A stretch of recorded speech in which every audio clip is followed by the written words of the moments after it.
My video for July the 8th, 2019 is video number 3140. The title is The Prisons of Our Minds. My talk at the Yogashakti Mission went well today, and I was happy that one of my friends from the Tuesday morning group drove an hour to be there. As I have often done, thinking outside the carefully constructed boxes that entrap us was featured as I talked about the book of Job in the Bible. Since it is a discussion group, others were encouraged to ask questions and share perspectives during the talk. It was interesting that when the hour was completed, everyone stayed and continued sharing for almost another hour. Since my friend was born in Russia while it was still the Soviet Union, many questioned her about the state of religion in Russia. Obviously, to me, Putin, who is so loved in his home country, has turned back years of mind control by leaders who had a very different agenda. Of course, it has not happened for all the people there, nothing like that. All that is needed is for some of us to break free and embrace the truth that love is our way home, our only way.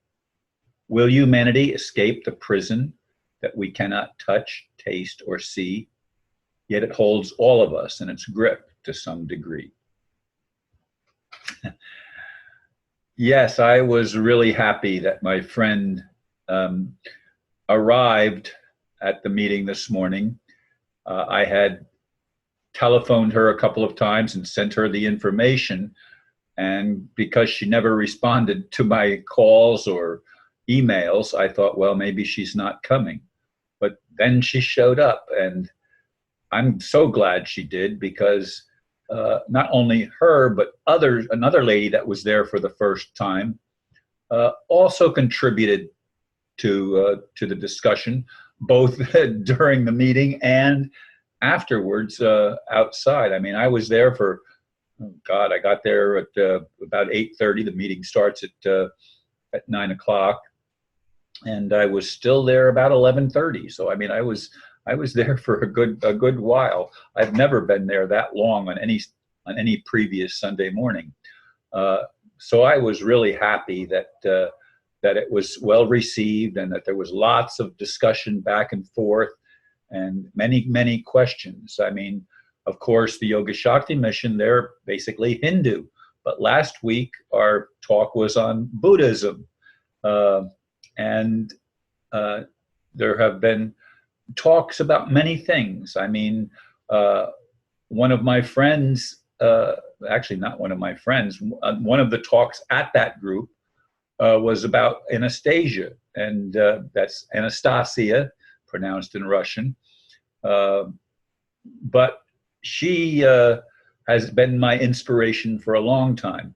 In any case, I am absolutely convinced, beyond the shadow of a doubt for me, that we have the ability to change this prison planet to one of beauty and still have three dimensions. I don't like the idea that we have to die and go to some other reality. Now, I know Jesus said this world is not my home, and this world is an illusion. I've had people tell me that, but it's still the reality that each of us that are here right now, me that I'm speaking, and you that are listening to me speak, and others that we don't even know, we're all here on this planet, and we don't have to make it a prison planet.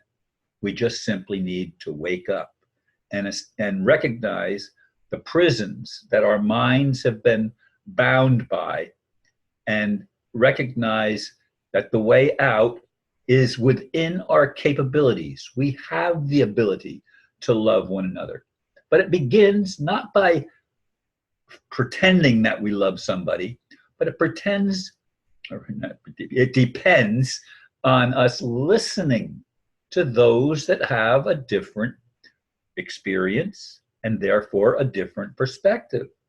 If we could begin to listen to one another, we would recognize that all of us, to some degree or another, have a desire to be heard and have a desire to share and have a desire to interact.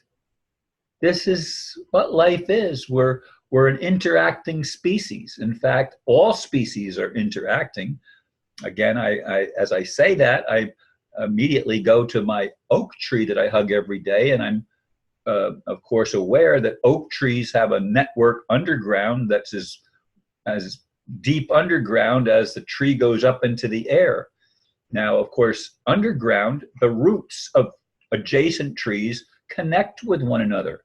There's a network there, and it's invisible to us because we can't see under the ground unless we dig things up, which of course upsets the natural environment because it's supposed to be underground. That's like our subconscious. And at the subconscious level, we're all interconnected. We're all one, even when we don't recognize and acknowledge that with our minds. Our minds create the prison, and we have been put into this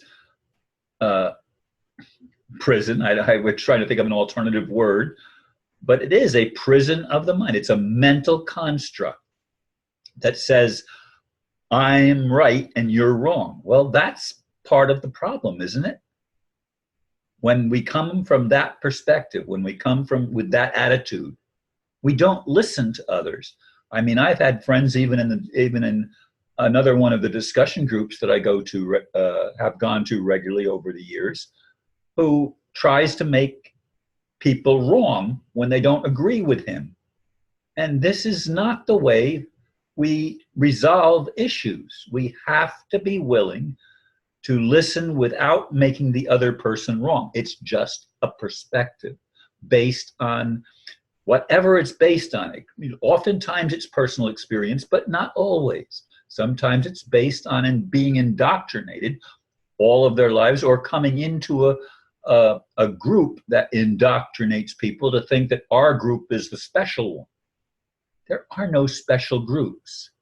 And I do believe that reincarnation is also part of the trap. It just keeps recycling us, and we don't ever get out of it because we have been lied to about religion, about politics, about the way things are in the world, even about science and stuff like that. But there are things being opened up to us now that we didn't have the capability of comprehending and recognizing in the past. And this is a good thing. From my perspective, this is a very good thing. And it's enabling some of us to build the bridges that are needed, to connect the dots that are necessary so that we can transform the 3D world into a world with a higher spiritual awareness, higher consciousness, whatever you want to call it. We can actually transcend the prison of our mind and the prison of our planet and become the people that, in my estimation, we were created to be at the very beginning, before the deception was allowed to take such root and to grip us the way that it has, whether it's extraterrestrial or whatever the reason for it. And I've heard several explanations. I don't know which one is true, and it doesn't really matter. This I know does matter. If we don't learn to love one another as a species, we're going to destroy our home that has been our home for such a long time. I personally don't want to see that happen. I want to see us elevated, uplifted, and have our hearts and our minds liberated so that we can build together a world and a life experience that is meaningful and loving and very, very powerful, much more powerful than all the lies that have kept us enslaved for such a very long time. Thank you, folks, for listening. And oh, I do want to say one more thing. I'm probably going to not be so uptight about putting my videos up at a certain time anymore. Thank you for listening. Namaste.